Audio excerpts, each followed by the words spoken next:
पूर्णमदः पूर्णमिदं पूर्णात् पूर्णमुदच्यते पूर्णस्य पूर्णमादाय पूर्णमेवावशिष्यते।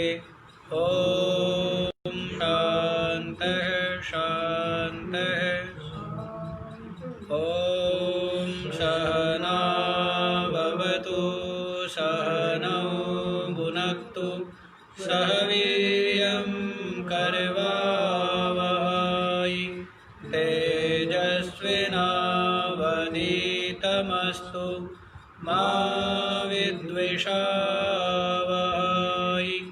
ॐ शान्तः शान्तः शान्तः। हाँ जी, 7 श्लोक हो गए हैं और इसमें बतलाया है कि जो आसुरी लोग हैं, आसुरी संपदा को लेकर जो उत्पन्न हुए हैं, वे प्रवृत्ति और निवृत्ति को नहीं जानते कि किस कार्य में प्रवृत्त होने से कल्याण होगा और किस कार्य से निवृत्त होने पर कल्याण होगा। ऐसा विवेक उनको नहीं है। किनको? आसुरी जना।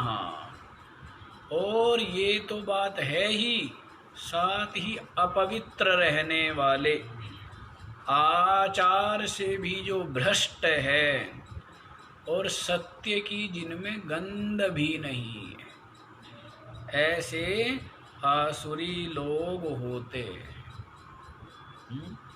और वो इस प्रकार अपने इन पाप कर्मों से बंधते हैं कि जन्म जन्मांतरों तक उन पाप कर्मों का फल भोगते रहते हैं विभिन्न योनियों। तो ये बात बतला दी गई है। और देखो और सुनो आसुरी लोगों की जो मानसिकता होती है, निश्चय है, उसको देखिए। 8वां श्लोक।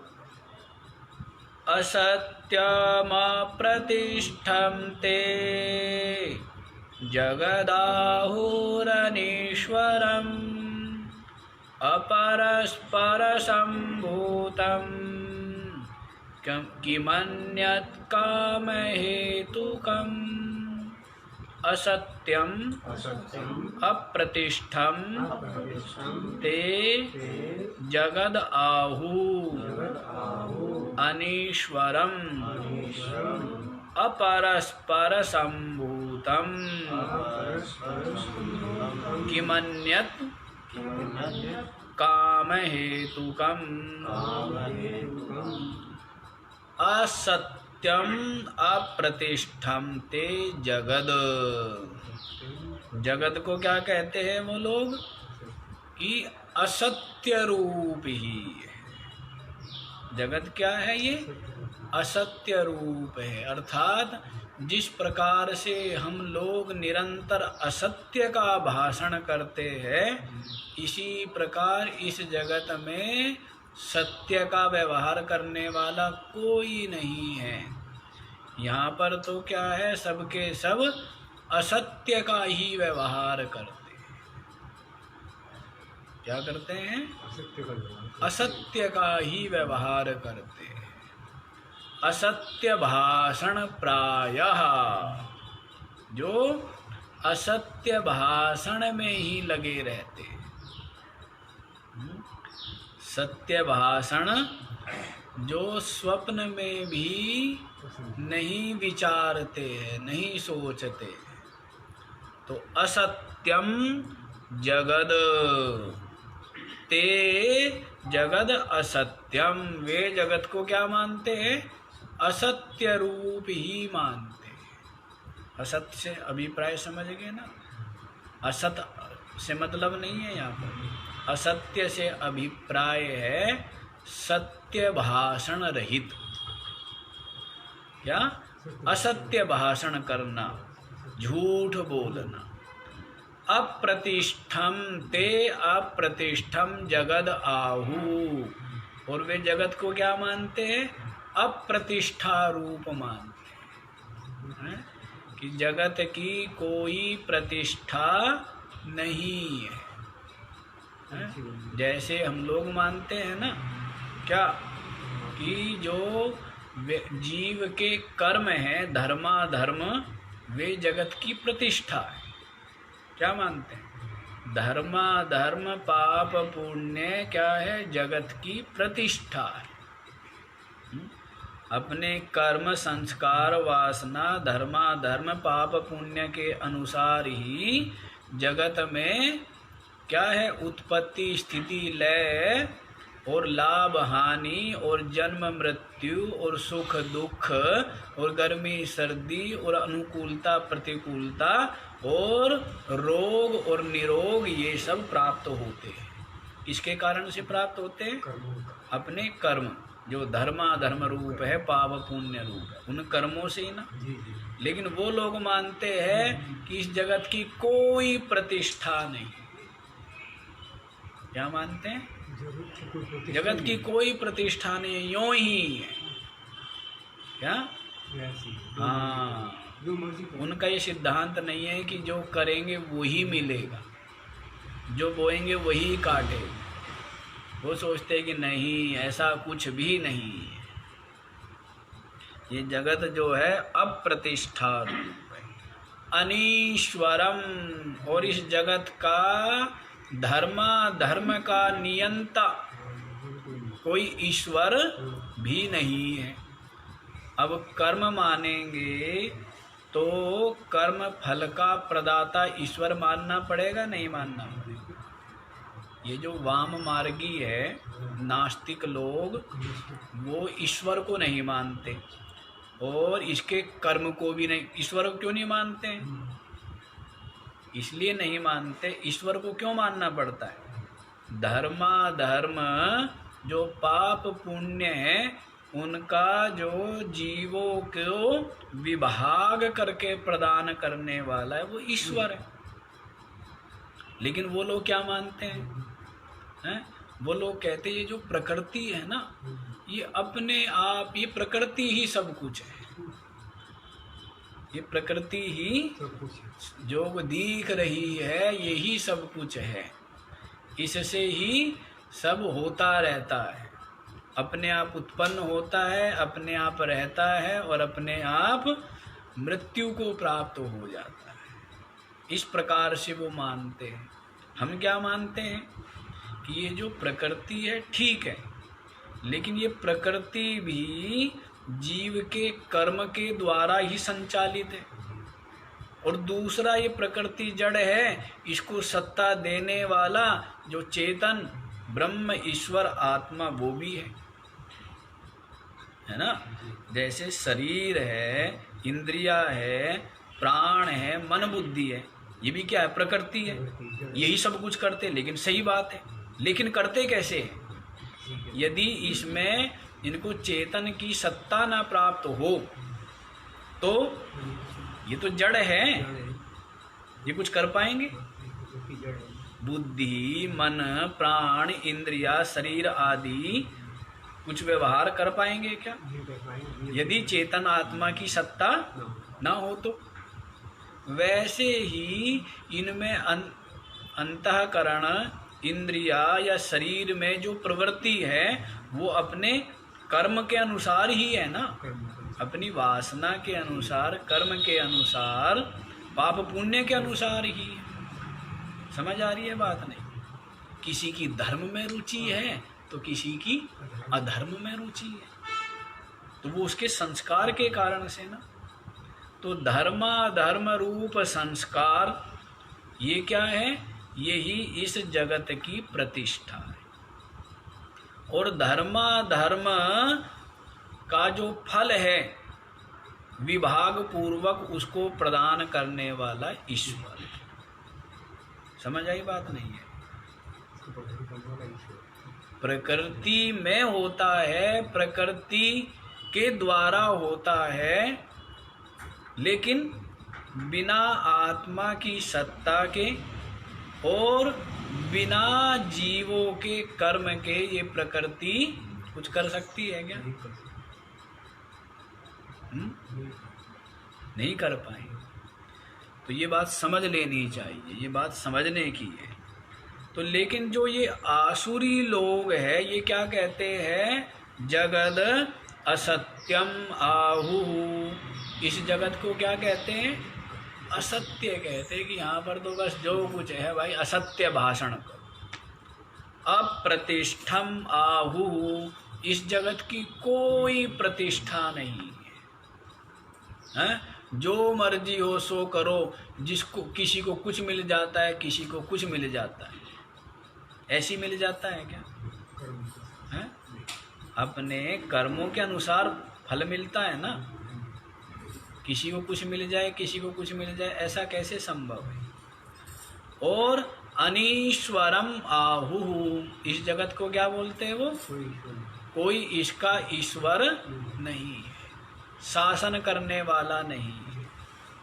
तो जो धर्म है इस जीव के, उन धर्म का क्या है? शास्ता, शासन करने वाला ईश्वर। आसुरी लोगों का मत बतला दिया है, हैं? हाँ माई, अब आपका तो निकल गया ये। आसुरी लोगों का जगत को लेकर के क्या निश्चय होता है? जो ये वामपंथी है ना, कम्युनिस्ट, उनका जो निश्चय है वही होता है कि बस ये प्रकृति ही सब कुछ है, ये शरीर भी प्रकृति है और ये इंद्रिया प्राण मन बुद्धि, और वो आत्मा भी आत्मा को तो मानते ही नहीं वो, हैं? शरीर को ही आत्मा मानते हैं। तो बस ये अपने आप ही उत्पत्ति, अपने आप ही स्थिति, अपने आप ही नाश या मरण है। इसके अलावा न कहीं लोक परलोक है, न कहीं जो है जीवों के कर्म फल है, न कोई पाप पुण्य है, और न कोई ईश्वर ही है कर्म फल का प्रदाता। वो तो मानते बस जो दिख रही है ये प्रकृति, यही है सत्य, यही है यथार्थ, यही है सर्वस्व, सब कुछ यही है। ऐसा उन लोगों का निश्चय होता है। हम क्या कहते हैं कि ये जो प्रकृति है, प्रकृति में हो रहा है, प्रकृति से हो रहा है, लेकिन जीवों के कर्म फल के अनुसार हो रहा है, एक बात। दूसरी बात, कर्म फल का विभाग प्रदाता कौन है? ईश्वर है। समझ आया? धर्म रूप जो कर्म है उसके अनुसार ही जीवों को लाभ हानि या सुख दुख या धनी निर्धनता आदि प्राप्त हो रही है, लेकिन वो कर्म फल का विभाग करने वाला ईश्वर है। जैसे बैंक में सब लोग जाए, बैंक में कोई कर्मचारी ना हो, कैशियर ना हो, तो सब लोग जाएंगे, रख आओ और निकाल लाओ, रख के कमाएंगे और मिलेगा क्या भारत में कुछ? यहाँ बैंक सारे खाली है ना। तो वैसे ही ये जो कर्म है, पाप पुण्य धर्म, तो सबके सब क्या है? पुण्य ले आएंगे और पाप जो है वो दूसरे के हिस्से में छोड़ आएंगे। तो इसलिए कौन चाहिए? कैशियर चाहिए ना। तो ईश्वर जो है वो कैशियर है। जो आपने जमा किया है वही आपको प्रदान कर देता है। अपनी मर्जी से तो चांदी का जमा करके आएंगे, सोने का नहीं। हाँ, तो वैसे ही तो इस प्रकार से आसुरी लोग कहते हैं न, एक तो इस जगत में कुछ भी सत्य नहीं है। सत्य मतलब बस अब झूठ ही झूठ का व्यवहार है।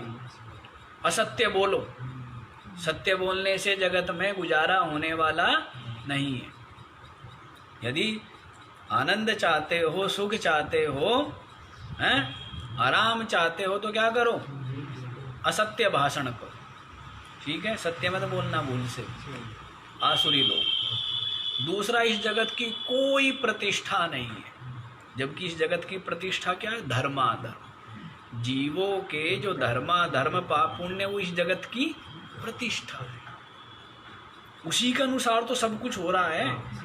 आपके कर्म, संस्कार, वासना, धर्म पाप पुण्य के अनुसार ही तो सब कुछ हो रहा है। नहीं स्वप्न भी दिख रहा है, या प्रिय मिल रहा है, या प्रिय का बिछोह हो रहा है, या कोई जन्म ले रहा है, या मृत्यु हो रही है, या सुख मिल रहा है या दुख मिल रहा है, या रस्सी में सांप भी दिख रहा है, वो भी सब का सब क्या है? अपने अपने कर्म, धर्माधर्म और पाप पुण्य के अनुसार, है ना। कई बार होता है कि हम सोच रहे हैं, दूर से देखते हैं कोई व्यक्ति खड़ा है, कोई भक्त होगा तो देखेगा कोई संत खड़ा है तो उसका हृदय बड़ा प्रसन्न हो जाएगा, कोई संत खड़ा है। पास गया तो देखता है कोई संत नहीं, वो तो स्त्री खड़ी हुई है। आजकल माइये भी तो ऐसे कपड़े पहन लेती है ना, लाल वाल से, तो उसको जो इतनी देर तक हृदय में जो प्रसन्नता, जो आनंद का अनुभव हुआ, उसमें भी उसके जो कर्म थे वो उसके कारण, जबकि है कुछ और दिख रहा है, तो जो सुख हुआ ना, जो प्रसन्नता मिली, उसको जो आनंद आया, उसमें भी उसके कर्म, उसके संस्कार, उसका पाप पुण्य ही कारण है। जो कुछ भी यथार्थ में या कल्पना में या भावना मानने में जो कुछ भी हमें सुख या दुख मिलता है, इसलिए स्वप्न भी क्या है? स्वप्न भी आपके पाप पुण्य का ही फल है। जो क्षीण होते हैं ना, कमजोर कर्म होते हैं, उनका फल ये स्वप्न में भोग लेता है, सुख भोग लेता है और दुख भी भोग लेता है, नहीं भोग लेता है स्वप्न में, है ना। तो अपने कर्म का ही फल भोगता है स्वप्न में भी और इस वाले स्वप्न में भी। तो इसलिए इस जगत की प्रतिष्ठा क्या है? धर्माधर्म ही जगत की प्रतिष्ठा है। और अनीश्वरम, आसुरी लोग क्या कहते हैं? इस जगत का कोई ईश्वर नहीं है। तो आस्तिक कहता है जो धर्माधर्म, जो जीव के कर्म हैं, उनका विभाग करने वाला, उनका फल प्रदान करने वाला ईश्वर होना चाहिए, ईश्वर है। लेकिन आसुरी लोग कहते हैं एक तो सत्य मत बोलिए जगत में, ये जगत तो असत्य रूप ही है, सब झूठ बोलो। दूसरा, इस जगत की कोई प्रतिष्ठा नहीं है, ठीक है। तीसरा, कोई ईश्वर नहीं है। तो ये तो अपने आप ही जैसे लहर आती है और समुद्र किनारे झाड़ू लग जाती है? तो इसी प्रकार से ये जो जगत है, प्रकृति है, ये अपने आप ही सब कर रही है, हम भी मानते हैं। लेकिन इस प्रकृति को सत्ता देने वाला चेतन अधिष्ठान ब्रह्म है, नहीं है।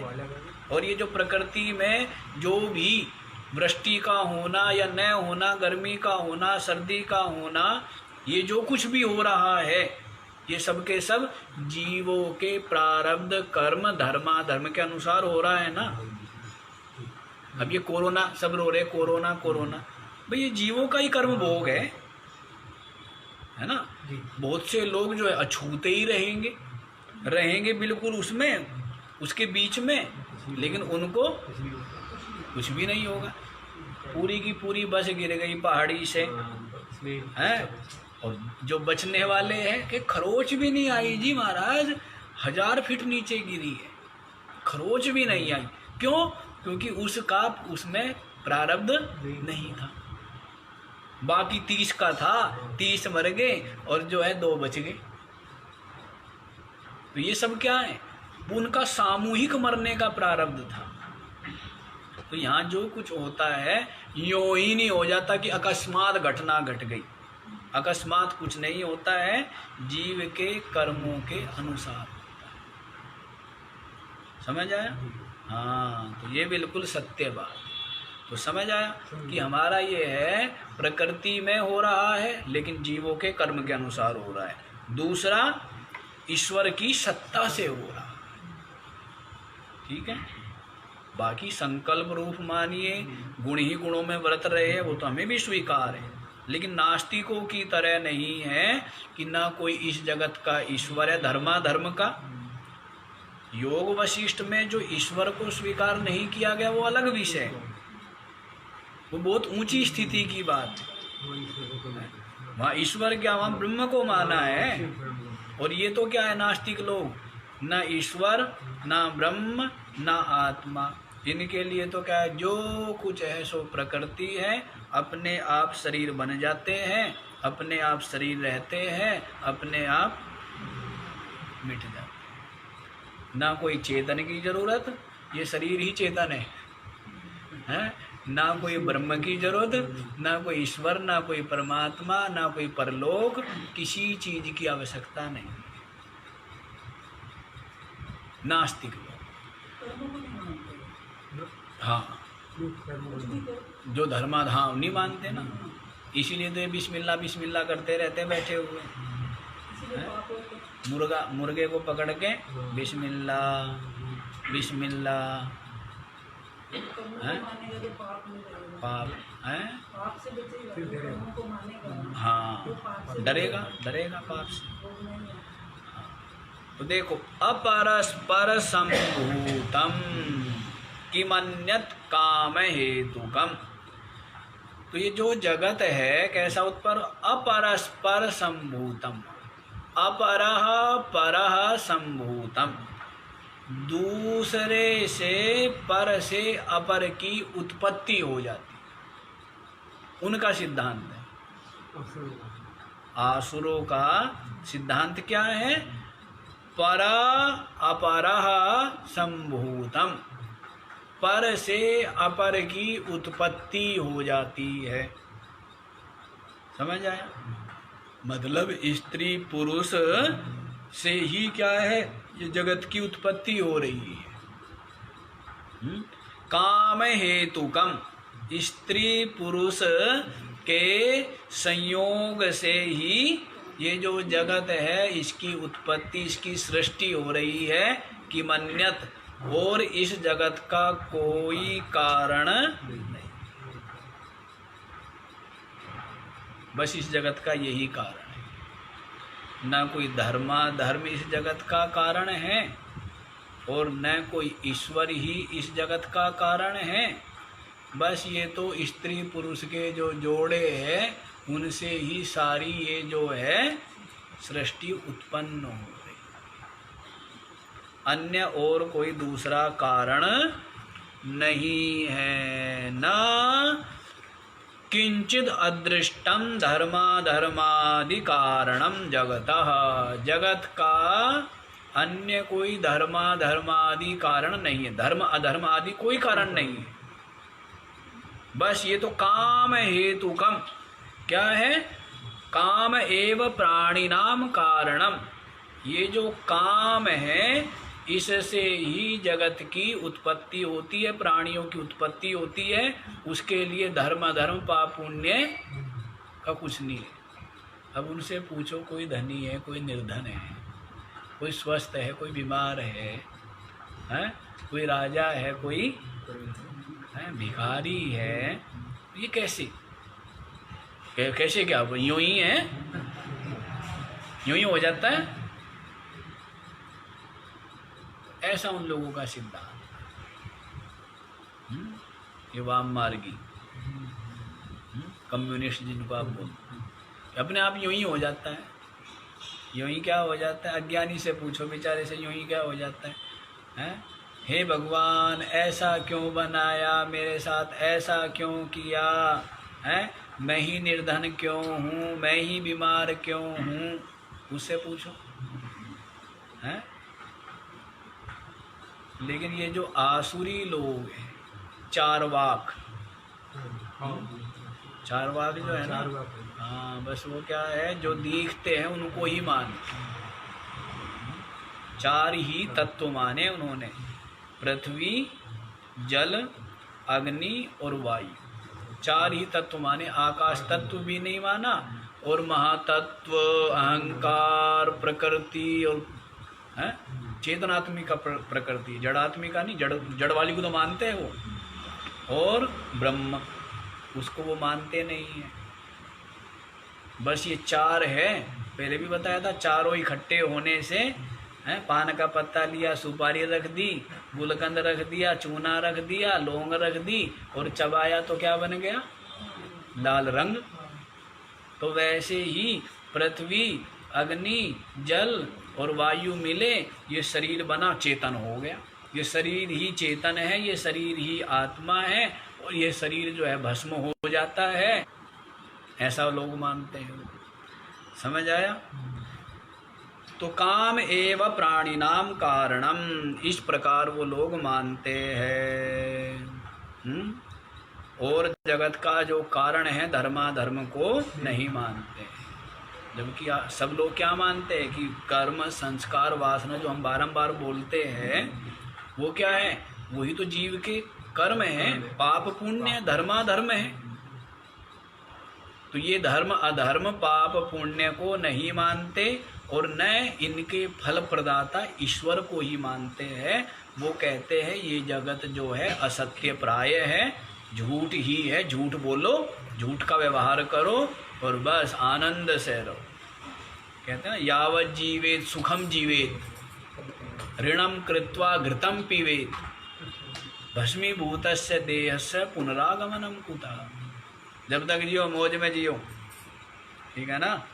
खाओ पियो, हाँ, मौज करो, हाँ, घी ले ले करके पियो, हाँ, उधार, ऋणम कृत्वा घृतम पीवे, ऋण ले ले करके क्या घी जरूर पियो, लेकिन हाँ, आत्मा ठीक बनी रहे। आत्मा ने शरीर, उनका सिद्धांत तो ये है ना कि शरीर ही आत्मा, ये ठीक रहनी चाहिए। हाँ, ऋणम कृत्वा घृतम पीवे, हाँ, ऋण ले ले करके घी पियो। क्या देना नहीं पड़ेगा क्या? अगले जन्म में कहते देना पड़ेगा। अरे कहते तो ऐसे डराते हैं मूर्ख लोग। अगला जन्म किसका होता है? ये शरीर आत्मा है, ये जो है भस्म हो गया अग्नि में, अगला जन्म किसका होगा? इसलिए लेना देना कुछ नहीं पड़ता। इसलिए लोगों की आंखों पर पट्टी बांधो, खूब लूटो, हैं, और जो करना हो सो करो, और छीनो झपटो, और बस हैं, माल ताल ले ले करके घी पियो, बलिष्ठ रहो बस, है ना? तो ऐसा जो असुर लोग है, चारवाक, नास्तिक, उनका ये सिद्धांत। आगे देखो क्या बतलाते हैं। एताम दृष्टिमवष्टभ्य नष्टात्मानोल्पबुद्धयः प्रभवन्त्य उग्रकर्माणः क्षयाय जगतो हितः। एताम दृष्टिम अवष्टभ्यः नष्टात्मानः अल्पबुद्धयः प्रभवन्ति उग्रकर्माणः क्षयाय जगतः अहितः। एताम दृष्टिमवष्टभ्यः, ये जो दृष्टि है, कौन सी दृष्टि? जो पीछे बतलाई कि एक तो इस जगत की कोई प्रतिष्ठा नहीं है, ये जो जगत है ये असत्य रूप ही है, मतलब असत्य भाषण करो, कोई प्रतिष्ठा नहीं, ना कोई ईश्वर है, ना कोई धर्म अधर्म है। ऐसे ही जीव जो है स्त्री पुरुष के जोड़े से सारी सृष्टि उत्पन्न हो, ऐसा उनकी दृष्टि है, ऐसा उनका निश्चय है। तो इस कारण से एताम दृष्टिमवष्टभ्य, इस दृष्टि का आश्रय लेकर के, इस दृष्टि का उन्होंने क्या लिया हुआ है? आश्रय लिया हुआ है। नष्टात्मा, क्या है वो? उनका जो स्वभाव है, उनकी जो अपना चेतनपना है, चिदपना है, नष्टात्मा, नष्ट हो गया, विवेक शक्ति बिल्कुल समाप्त हो गई। अल्पबुद्धयः विभ्रष्ट परलोक साधना। परलोक आदि नहीं मानते हैं। नास्तिक परलोक मानता है क्या?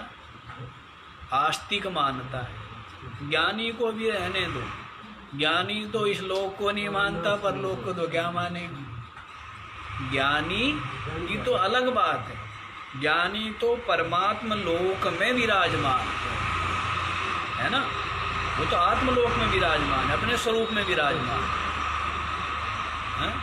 और नास्तिक जो है बस अयम लोका अस्ति नास्ति परा इति मानी। नचिकेता को कहा है ना यमराज जी ने, नचिकेता ने यही प्रश्न किया है कि कुछ लोग शरीर छूटने के बाद आत्मा को मानते हैं, कुछ लोग आत्मा को नहीं मानते। ऐसे लोग आसुरी लोगों के आत्मा तो जलेगी, आत्मा जला दी ना हमने शमशान में ले जा करके, हैं। तो नचिकेता ने पूछा ये यम प्रेते विचिकित्सा अस्तिति एके नायम अस्तिति चैके, कि आत्मा के विषय में ये संशय है। कुछ लोग तो कहते हैं कि जब शरीर प्रेते हैं, जब शरीर छूटता है अस्तिति एके नायम अस्तिति चैके। कुछ लोग तो कहते हैं कि आत्मा शरीर छूटने के बाद भी होती है। कुछ लोग कहते हैं नायम अस्ति नहीं होती है। अरे यही है सब कुछ भाई, यही है सब कुछ जो कुछ है, हैं? कोई लोक परलोक नहीं है, यही है सब कुछ, बस खाओ पियो। तो उनके लिए यमराज जी कहते हैं अयम लोक अस्ति नास्ति परा इति मानी पुनः पुनः वसमापद्यते में। यही लोक है, परलोक नहीं है, ऐसा जो मानने वाले हैं यमराज जी कहते हुए मेरे पास ही आते हैं, अर्थात यमलोक में ही जाते हैं, वो नरक में जाते हैं। यमराज जी क्या कह रहे हैं? मेरे पास ही आते हैं। अब यम जो है कहाँ के अधिपति है? नरक के अधिपति है। तो कहते हैं पुनः पुनः बारंबार मे वशम आपद्यते, मेरे ही वश में आते हैं। खूब गाड़ी में जोड़ के खूब हेंटर मारता हूँ, खूब कोड़े मारता हूँ। यमराज जी कहते हैं होता ना, क्या होता है वो पहनना सा है नहीं, हंटर एक वो नहीं, वो बैल घोड़ों को हाँकने के लिए पतला भी तो होता है, सांटा सांटा है, चमड़े का होता है। हाँ है जी, हाँ। तो बताइए, तो यमराज जी कहते हैं जोड़ करके खूब अच्छी तरह गाड़ी में और कीचड़ में फंसा के उस गाड़ी को, ठीक है ना, तो घुटनों तक धस जाए और गाड़ी भी धसी हुई है। अब फिर लगते हैं हेंटर, फिर लगते हैं सांटे, लगा पूरी ताकत, तो वहीं उसकी कमर टूट के मर जाता है, वहीं तड़पता रहता है। जो धर्माधर्म को नहीं मानेगा, लोक परलोक को नहीं मानेगा, पाप पुण्य से, पाप से नहीं डरेगा, तो यही स्थिति होनी है उसकी, तो नहीं होनी है। तो इसी बात को कह रहे हैं अल्प बुद्धयः। कैसे है वो? अल्प बुद्धि है, बस विषय और विषयों का सेवन, बस इतनी बुद्धि है। बस जहाँ से भी दांव लगे बगीचे से आम तोड़ो, हैं? दांव चोरी करो, मतलब आम तोड़ो, अमरूद तोड़ो, हैं? किसी का घर जो है घर में चोरी कर लो, किसी का अपहरण कर लो, किसी को लूट लो, बस यही। उनको तो इन बात से मतलब है, कैसे भी हो अपनी जो इच्छा है, हैं? अपनी जो चाह है, अपना जो व्यसन है उसको पूरा करना है, जैसे भी हो, हैं? कहीं से लाओ सुल्फा, गांजा, तमाकू, भांग, हैं? चाहे किसी का दरवाज़ा उखाड़ना पड़े, हैं? चाहे किसी की वो गाड़ी का टायर उतारना पड़े, चाहे शीशा उतार के ले जाना पड़े, पर करो, हैं? पहले बड़ी चोरी होती थी इधर, हाँ चोरी होती थी ना, ये सुल्फा वाले, शराब आदि वाले, कहीं से कुछ उठा लिया, कहीं से भगोना उठा लिया, हाँ, कहीं से सरिया उठा लिया, कहीं से लोहे का कोई चीज़ मिल गया तो वो उठा करके ये फिरते रहते थे बड़े लोग। अब तो काफ़ी फिर भी फर्क है, उन्हें फिरते रहते थे इधर, और इतने इतने बच्चे। अब फिर हो जाएंगे कोरोना में, अब फिर हो जाएंगे ना, अब तक तो 2 रोटी मिल रही थी।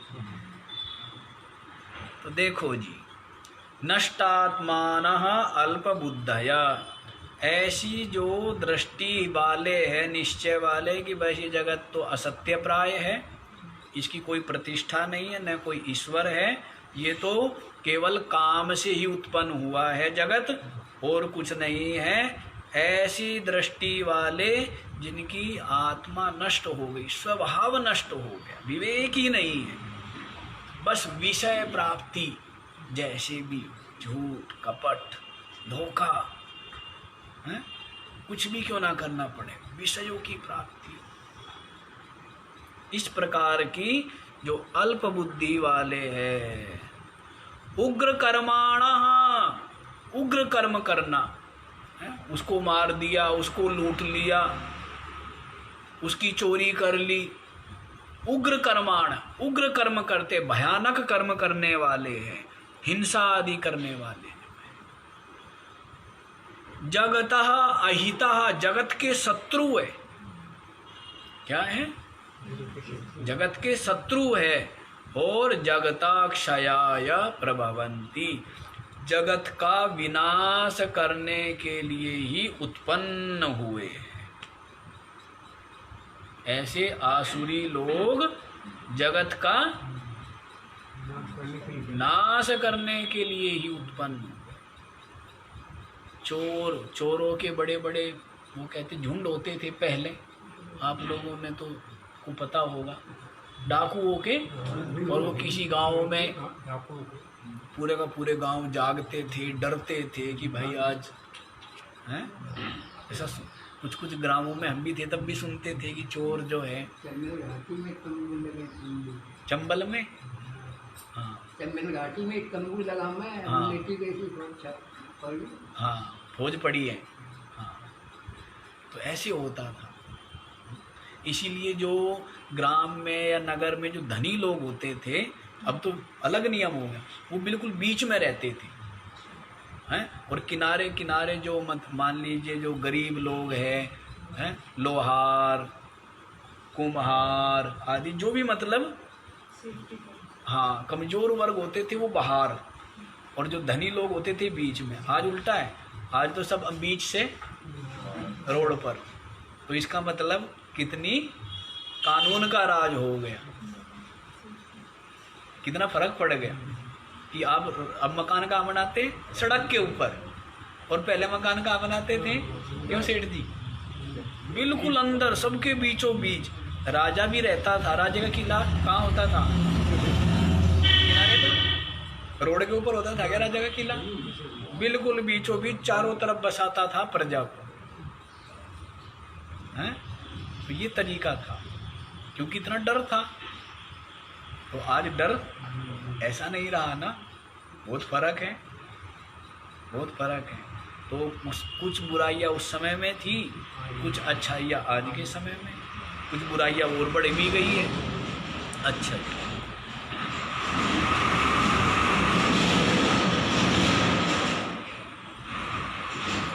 उग्र कर्माणः, उग्र कर्म करने वाले, जगतः अहिता, जगत के शत्रु, जगतः क्षयाय प्रभवन्ति, जगत का विनाश करने के लिए उत्पन्न होते हैं। ये शिशुपाल आदि, दुर्योधन आदि, ये क्या है, ये ऐसे ही तो हैं? प्रजा को लूटो। श्री कृष्ण क्यों पक्ष ले रहे हैं पांडवों का? क्योंकि श्री कृष्ण जानते हैं कि समाज में यदि न्याय की स्थापना नहीं होगी, मर्यादा की स्थापना नहीं होगी, तो ये तो बेचारे जो कमजोर जीव है, ये तो सदा ही पिसते रहेंगे। तो राजा ऐसा होना चाहिए जो प्रजा के पीड़ा को, दुख को, कष्ट को समझ सके। ऐसे राजा कौन है कि ये पांडव है। ये कौन है? पांडव। इसलिए श्री कृष्ण जो है वो पांडवों का पक्ष ले रहे हैं कि दुर्योधन है, ये लोग तो ऐसे हैं कि बस इनको तो कोई मतलब नहीं, अपना पूर्ति होनी चाहिए, अपना जो है मलाई के, मिठाइयों के और उनके सबके क्या है भंडार भरे रहने चाहिए, और बाकी अपने अलावा कोई दूध भी ना पी सके, छाछ भी ना मिले किसी को, ठीक है ना। दूध से तो नहाएंगे हम, मलाई खाएंगे हम, और जो छाछ होगी उसको पिएंगे हमारे पशु, और गरीब व्यक्ति ना, उनको मलाई की बात तो छोड़ो, दूध की भी छोड़ो, छाछ भी नहीं मिलेगी। कंस यही तो करता था। श्री कृष्ण ने बचपन से ही विरोध किया कि भाई छाछ तक भी अगला नहीं छोड़ रहा है।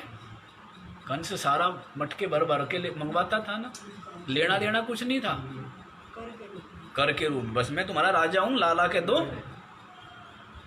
हैं, अपने आप खाओ घास फूस, और सारा मक्खन, सारा दूध और सारी छाछ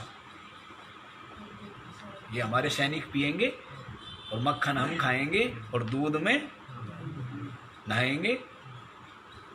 ऐसे जो असुर लोग थे ना, ये इनको अपने से मतलब था, दूसरे से कोई मतलब नहीं था। श्री कृष्ण इसलिए कहा कि इनको तो भाई यदि समाज में वो ब्रह्मज्ञानी है, उनके लिए जगत तीनों कालों में नहीं है, लेकिन अज्ञानियों के लिए तो है ना, अज्ञानियों के लिए है, तो इसलिए उनके लिए उन्होंने वो किया है। उनको स्वयं तो कह दिया है, नानवाप्तम अवाप्तव्यम वर्त एव च कर्मणि, मेरे लिए कुछ भी ऐसा नहीं शेष है जो प्राप्त करने योग्य हो, मेरे को प्राप्त करना हो, लेकिन फिर भी मैं कर्म करता हूँ लोक शिक्षा के लिए, जगत के मंगल हित के लिए मैं कर्म कर रहा हूँ।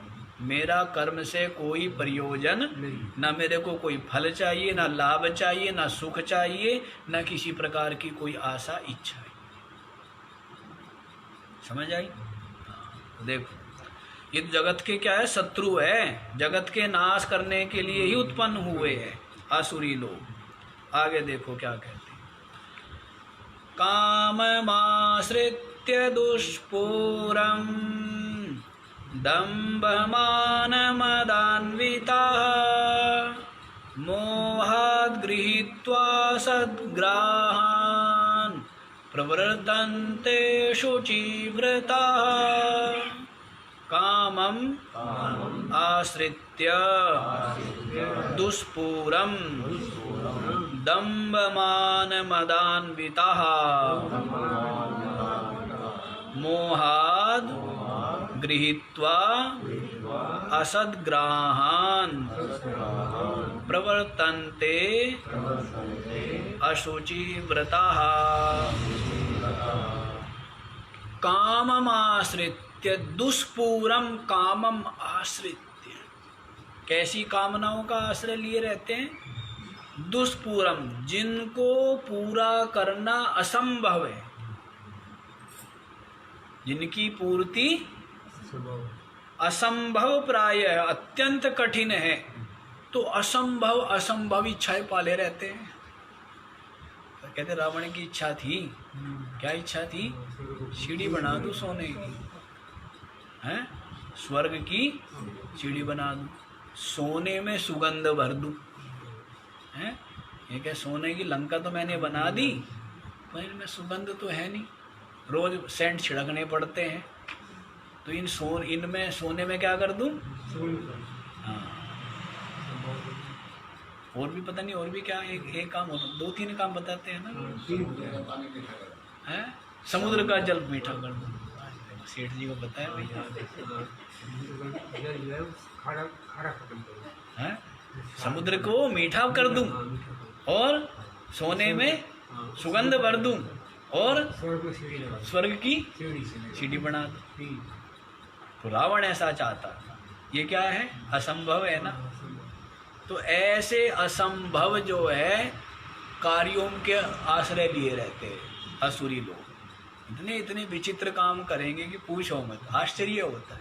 हर दुनिया लगी पड़ी है, जैसे सब लगे पड़े मैं ना मरूं, लगे पड़े हैं। हमारे जो भी अपने प्रियजन स्वजन प्रेमीजन है वो भी ना मरे, लगे पड़े नहीं लगे पड़े, पर कोई बच पाया आज तक? बारी बारी से सभी सलटते गए, बारी बारी से।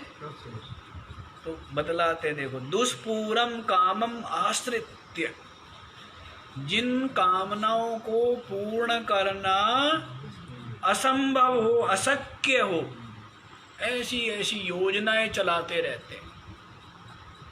ऐसी ऐसी योजनाएं कि चंद्रमा पर पहुंचो। यहाँ धरती पर रहने वालों को तो रोटी नहीं मिल रही है कि चंद्रमा पर पहुंचो। रोटी वहाँ भी वो बोली वो भी यहीं से लेके जा रहे हैं, चंद्रमा पर है थोड़े कुछ, हाँ? तो ये सब लगे पड़े, दौड़ है और कुछ नहीं है। ऐसे ऐसे कार्य करेंगे। जैसे खेल भी है, खेल भी तो अनेकों प्रकार के खेल हैं। एक तो खेल वो है मनोरंजन के लिए, जिसमें किसी को कष्ट ना हो। अब कुछ खेल ऐसे भी जो कष्ट दे करके ही मनोरंजन किया जाता है, अपने शरीर आदि को कष्ट दे करके मनोरंजन किया जाता है। कि जैसे सुई निकाल दी, या एक मारा मारी का भी है ना वो, हाँ, कुश्ती, उसमें मारते हैं, पैर टूट जाता है, हाथ टूट जाते हैं, मर जाता है वो भी खेली। लेकिन ऐसे मनोरंजन करने के लिए मारपीट करना, तो ये क्या है? ये असुरी लोगों का काम है। खेल तो वो है जिसमें शरीर का बल भी बढ़े, शरीर को हानि भी ना पहुँचे, मनोरंजन भी हो, है? पहलवानी है, कुश्ती है, ये सब खेल थे। अब लेकिन खेल क्या है? मारने वाला, बॉक्सिंग, ये कोई खेल है? ओके, जो मुंह पे मारेगा वो जीतेगा, नाक टूट जाती है, ये खेल है। बताओ, ओलंपिक में चल रही। अब आप सोचो कितने कितने सभ्य लोग मुंह पे मारने का वो जीत है। क्यों सेठ जी? ऐसे ऐसे लोग हैं। तो वो क्या है? तमोगुणी लोग, आसुरी लोग है। ये कोई समझदारों के काम थोड़े ही है। एक में वो गोल सा घेरा होता है, उसमें ऐसे मारते हैं, यूँ मोड़ देते, हाथ टूट जाता है और वो टूट जाता है। एक में उठा के पटकते हैं, ये खेल है। ऐसे लोग हैं आसुरी लोग।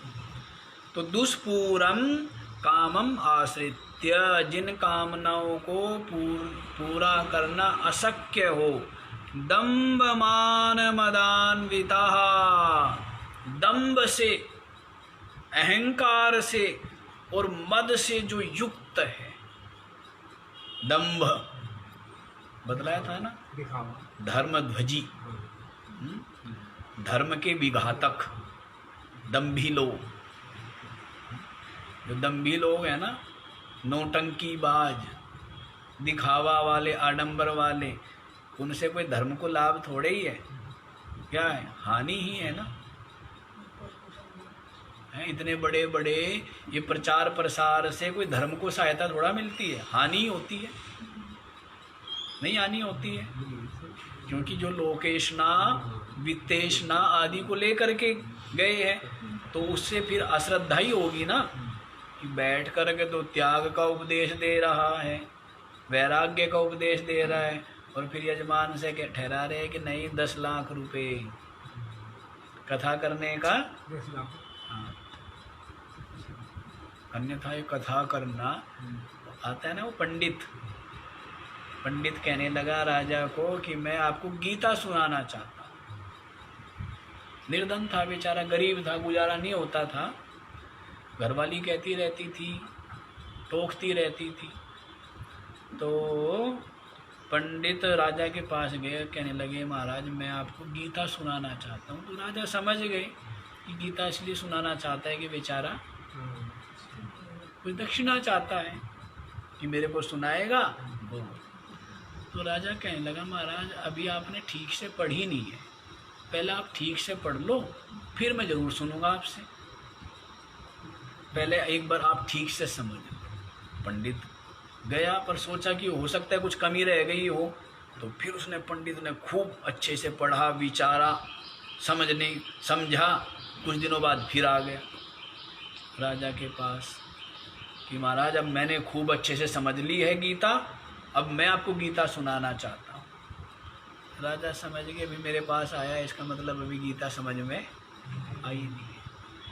कहने लगे महाराज आप बुरा मत मानना, लेकिन अभी आप गीता खुद अच्छे से पढ़ूंगा, मैं ज़रूर आपसे गीता पढ़ूंगा, ये तो आपकी कृपा है, लेकिन पहले आप अच्छे से समझ लो। अब मंत्री को गुस्सा तो आया, बुरा भी लगा, लेकिन राजा को क्या कहें, तो चला गया। फिर और ध्यान से पढ़ी, फिर और विचार करी, तो विचार करने से लोभ आसक्ति क्या हो गई, गलित हो गई। आया ही नहीं लौट करके, अब राजा के पास क्या करेगा, वो जान गया कि जो प्रारब्ध का है, लिखा भी है ना क्या, योग क्षेम वहाम्य हम, क्या आया है, उनके योग क्षेम का वाहन मैं करता हूँ, ऐसा। तो उसको विचार करा, निश्चय हो गया, श्रद्धा हो गई। अब पंडित को क्यों जाना था, गीता समझ में आ गई। तो जब काफ़ी समय हो गया, राजा ने मंत्री से कहा भाई वो पंडित नहीं आए, कि महाराज हाँ बहुत समय हो गया आए नहीं, देखना चाहिए भाई जा करके। तो राजा स्वयं गए कि महाराज आप सुनाने नहीं आए। तो पंडित कहने लगे महाराज आपने सत्य कहा था, वास्तव में गीता मेरी समझ में नहीं आई, आपने बड़ी कृपा की, अब मेरी समझ में गीता आ गई, और इसलिए अब मेरे को आपके पास आने की आवश्यकता। तो अब राजा कहने लगे महाराज अब आपको मेरे पास आने की आवश्यकता नहीं है, लेकिन अब मेरे को आपके पास आने की आवश्यकता है। पहले तो पंडित को सुनाने जाना पड़ता, अब राजा कहता है कि मैं आपके पास आने की अब आवश्यकता हो, मेरे को आपके पास आना पड़ेगा, क्योंकि आपकी गीता समझ में आ गई। ये बात है। तो देखो जी क्या कहते, दंभ मान मदान्विता, दंभ से, मान से और मद से जो युक्त है, मोहाद असद्ग्राहान गृहीत्वा, मोह के कारण से, अविवेक के कारण से, असद्ग्राहान अशुभ निश्चयान, क्या करे रहते हैं वो, असद्ग्राहान जो व्यर्थ के आग्रह है, अशुभ आग्रह किए रहते हैं। क्या किए रहते हैं, अशुभ अशुभ जो है वो निश्चय किए रहते हैं, व्यर्थ के आग्रह किए रहते हैं।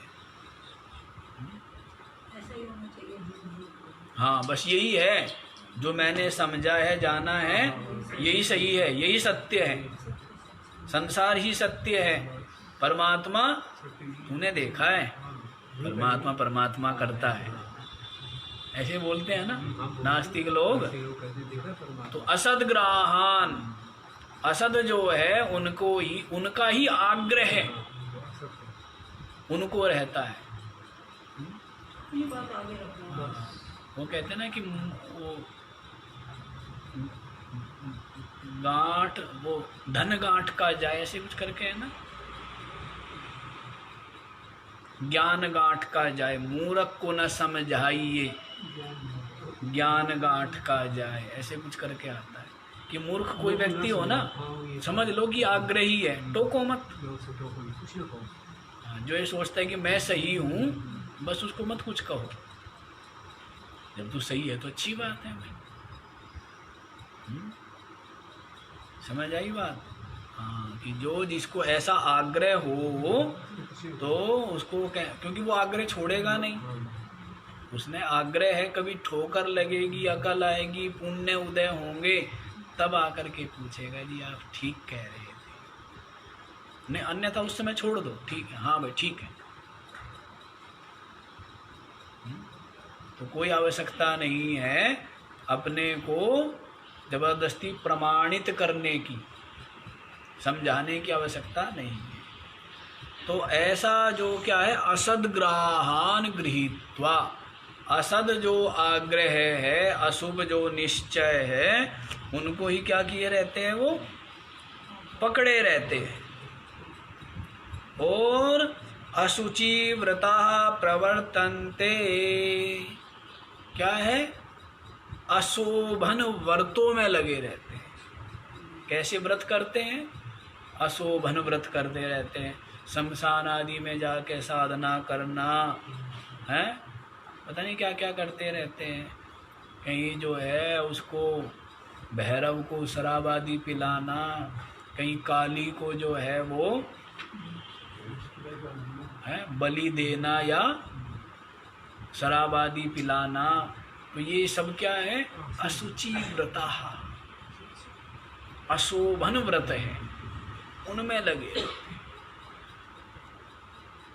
तम तामसिक, तो फल भी क्या है, कामना लेकर के जाते हैं ना कि उसका अहित हो जाए, उसका नाश हो जाए, उसका व्यापार जो है वो ठप हो जाए, उसका प्राणांत हो जाए, उसके रोग हो जाए, इस प्रकार का, इस प्रकार के जो मलिन मलिन संकल्प है वो रखते हैं। अब उसका होगा नहीं होगा, तेरा तो हो गया। जिस क्षण आपने किसी का बुरा करने का संकल्प आया, उसका बुरा होगा नहीं होगा वो तो उसके कर्म जाने, लेकिन आपका तो हो गया ना। क्यों, जिसके मन में बुरे मलिन विचार आ गए, बुरे विचार आ गए, उसका पतन हो गया नहीं हो गया, पतन हो गया ना उसका। अब उसका बुरा होगा नहीं होगा वो तो उसके कर्म पर निर्भर है, आपके कराने से कुछ नहीं होता है। आपके करने कराने से वो तो उसके कर्म है, वो अपने कर्म का भोग भोगेगा और आप अपने कर्म का भोग भोगते हैं, पहलों का और अब वालों का। कर्म अपने का ही फल जीव भोगता है, दूसरे के कर्म का फल दूसरा नहीं भोगता है, केवल अपने कर्म का फल भोगता है।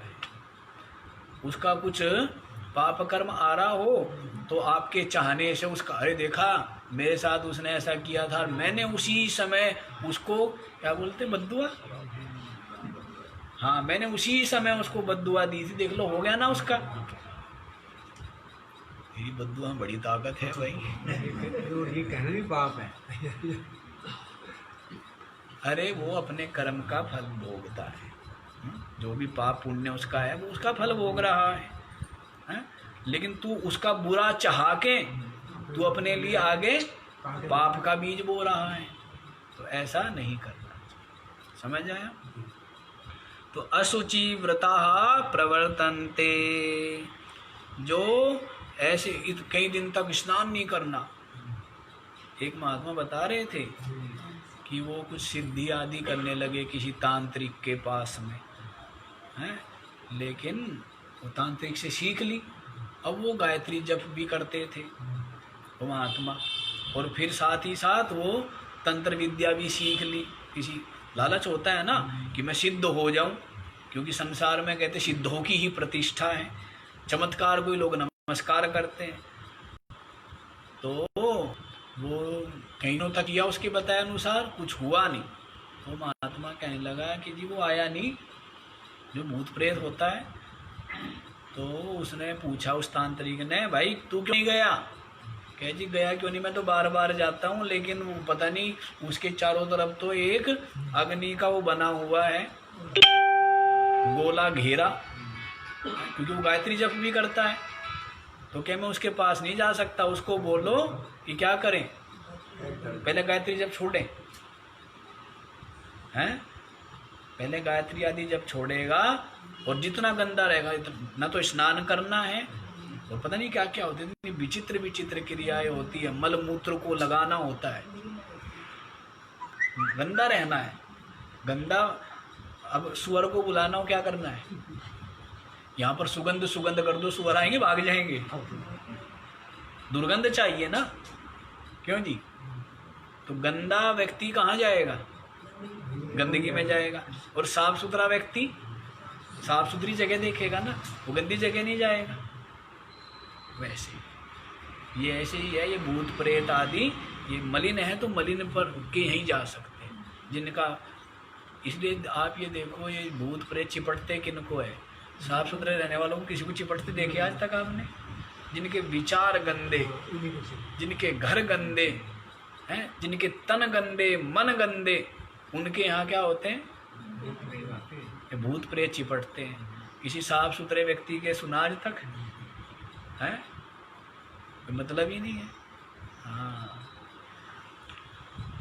तो इस प्रकार से आगे बतलाएंगे, आगे बड़ी राम कहानी चलेगी विस्तार पूर्वक कि किस प्रकार से ये जो आसुरी तमोगुणी जो लोग है, किस प्रकार का इनका आचरण और किस प्रकार का इनका निश्चय चिंतन होता है, उसको और आगे भी बतलाएंगे।